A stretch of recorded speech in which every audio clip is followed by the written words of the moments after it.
Assalamualaikum warahmatullahi wabarakatuh.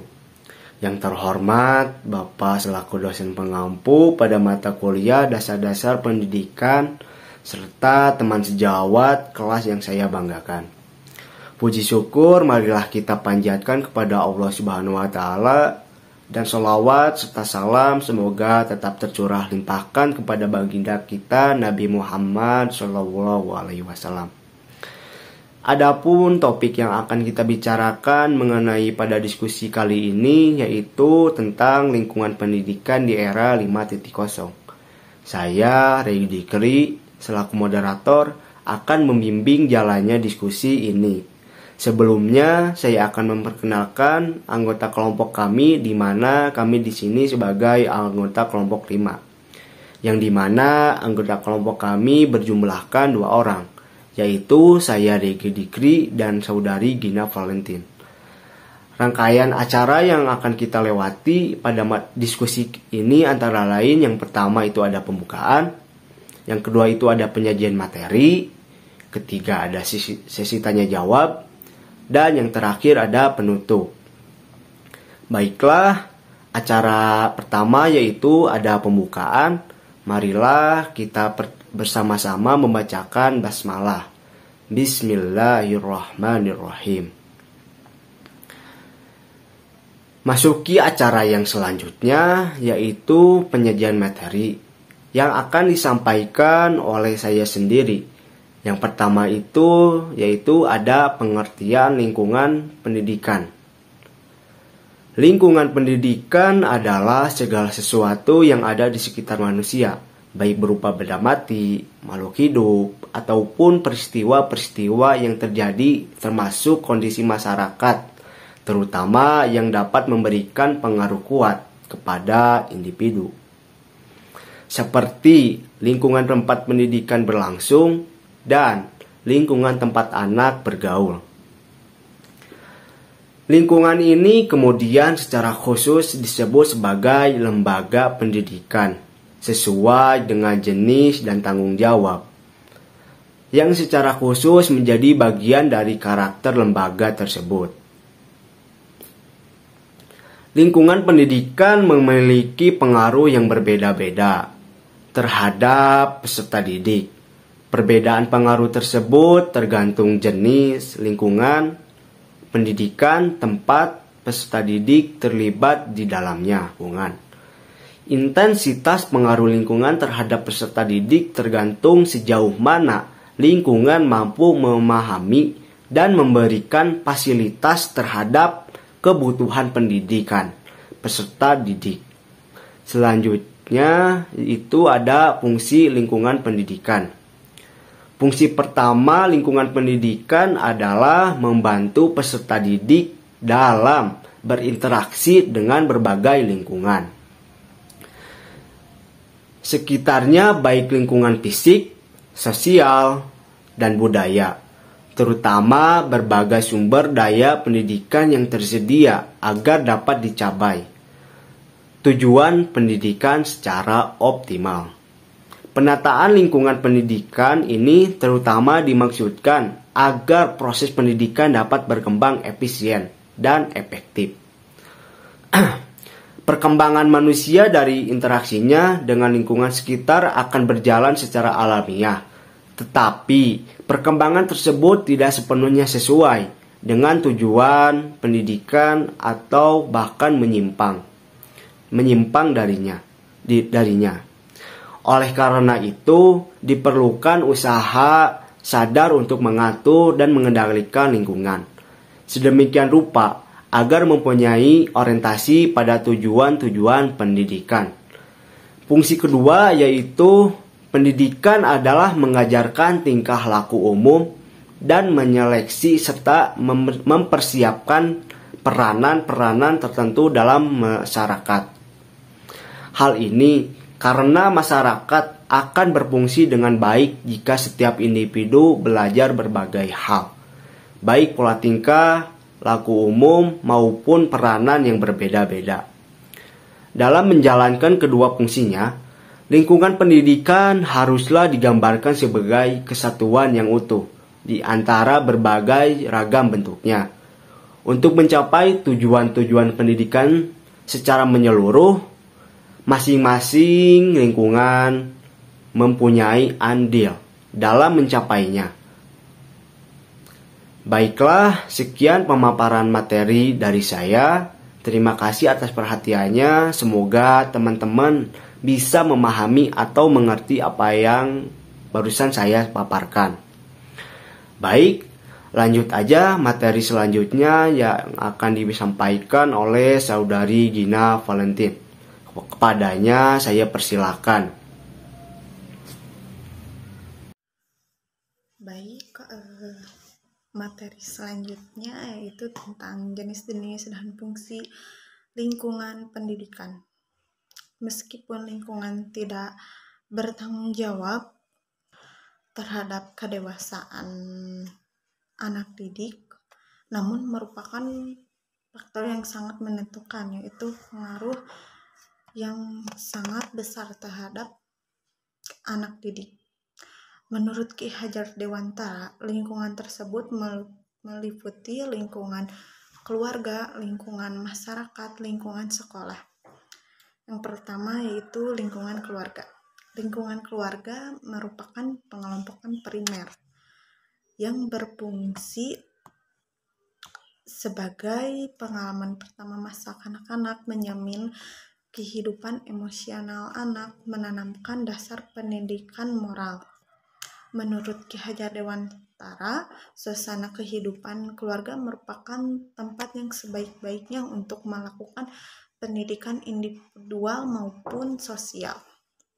Yang kedua yaitu pendidikan sekolah, itu lingkungan sekolah.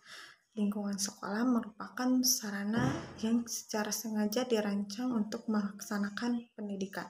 Semakin maju suatu masyarakat, semakin penting peran sekolah dalam mempersiapkan generasi muda sebelum masuk dalam proses pembangunan masyarakat. Sekolah bertanggung jawab atas pendidikan anak-anak selama mereka diserahkan kepadanya. Fungsi sekolah yaitu sekolah membentuk orang tua mengerjakan kebiasaan-kebiasaan yang baik serta menanamkan budi pekerti yang baik. Sekolah juga memberikan pendidikan untuk kehidupan di dalam masyarakat yang sukar atau tidak dapat diberikan di rumah.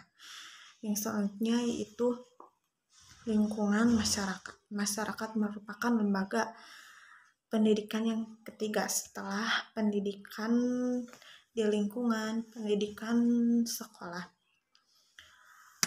Peran masyarakat sangatlah penting. Tanggung jawab masyarakat terhadap pendidikan sebenarnya masih belum jelas. Tidak sejelas tanggung jawab pendidikan di lingkungan keluarga dan di lingkungan sekolah. Tapi di samping itu pula, masyarakat memiliki fungsi sebagai penyelenggara pendidikan, baik yang di lembaga maupun yang tidak dilembagakan. Lembaga-lembaga masyarakat atau kelompok sosial masyarakat, baik langsung maupun tidak langsung, ikut mempunyai peran dan fungsi edukatif. Poin selanjutnya yaitu tentang kolaborasi di antara jenis-jenis lingkungan pendidikan dalam mengembangkan pendidikan era society 5.0.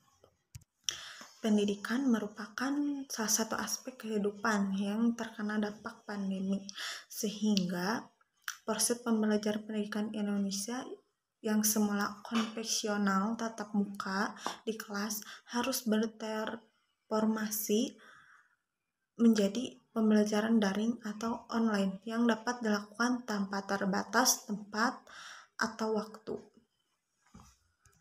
Pada era ini mulai menyentuh dunia virtual berbentuk konektivitas manusia, mesin, dan data. Semua sudah ada di mana-mana, dikenal dengan istilah Internet of Things. Industri 5.0 telah memperkenalkan teknologi produksi massal yang fleksibel. Pembelajaran berpusat kepada siswa dengan kolaborasi pembelajaran serta terintegrasi dengan masyarakat adalah hal yang perlu dipertimbangkan oleh sekolah dan guru. Selain peran peserta didik dan teknologi, tenaga pendidik dan lainnya yang berprofesional dan berkompeten juga akan sangat berpengaruh untuk masa depan dunia pendidikan ini. Selain hal tersebut, tenaga pendidik juga harus memiliki kecakapan dan memiliki kemampuan digital. Poin selanjutnya yaitu pengaruh lingkungan pendidikan di era Society 5.0. Perkembangannya era revolusi ini tentunya berdampak dalam pendidikan. Era ini telah mengubah cara berpikir tentang pendidikan. Perubahan yang dibuat bukan hanya cara mengajar, namun yang terpenting adalah perubahan dalam persepsi konsep pendidikan itu sendiri. Adapun dari dampak positifnya yaitu satu, menambah informasi. Manfaat pertama di era Society 5.0 adalah sebagai sarana pendukung bagi siswa untuk mencari informasi yang lebih luas selain menggunakan sumber dari buku dan media cetak. Yang kedua, meningkatkan kemampuan belajar. Yang ketiga, memudahkan akses belajar. Proses pembelajaran dapat dipermudah dengan adanya teknologi. Yang keempat, materi lebih menarik. Penggunaan teknologi dalam pendidikan dapat membuat peserta didik lebih aman dan tidak terkesan jenuh dan monoton. Yang selanjutnya, meningkatkan minat belajar. Informasi dan pengetahuan yang lebih lengkap serta akses yang mudah didapatkan dapat membuat siswa lebih minat dalam melaksanakan pembelajaran. Selain memberikan efek yang positif terhadap pendidikan, era ini juga dapat menghasilkan efek negatif seperti menurunnya lowongan pekerjaan. Kita tidak bisa membantah bahwa kemajuan di era Society 5.0 bisa mempercepat produksi suatu produk dengan mesin. Namun di sisi lain, hal tersebut dapat meningkatkan potensi pengangguran jauh lebih banyak. Pekerjaan manusia yang sebelumnya dilakukan dengan normal secara perlahan digantikan dengan mesin-mesin canggih karena tegangan manusia sudah tidak dibutuhkan lagi. Lowongan pekerjaan semakin sempit. Yang selanjutnya, hadirnya generasi serba instan. Era Society juga bisa merubah sifat dan sikap seseorang dari yang tadinya pekerja keras menjadi orang yang ingin serba instan. Perkembangannya yang begitu pesat membuat generasi serba instan bermunculan. Mereka ingin memanfaatkan teknologi untuk meraih sesuatu secara instan dan tidak perlu ribet dan tidak perlu menggunakan banyak usaha. Tentu ini bukanlah kabar baik untuk kita karena mereka akan menganggap semuanya bisa dilakukan dengan mudah tanpa adanya usaha. Hal ini akan menimbulkan stres bagi generasi serba instan jika merasa gagal dan tidak sesuai dengan ekspektasi. Cukup sekian pemaparan dari saya. Terima kasih sebelumnya. Assalamualaikum warahmatullahi wabarakatuh.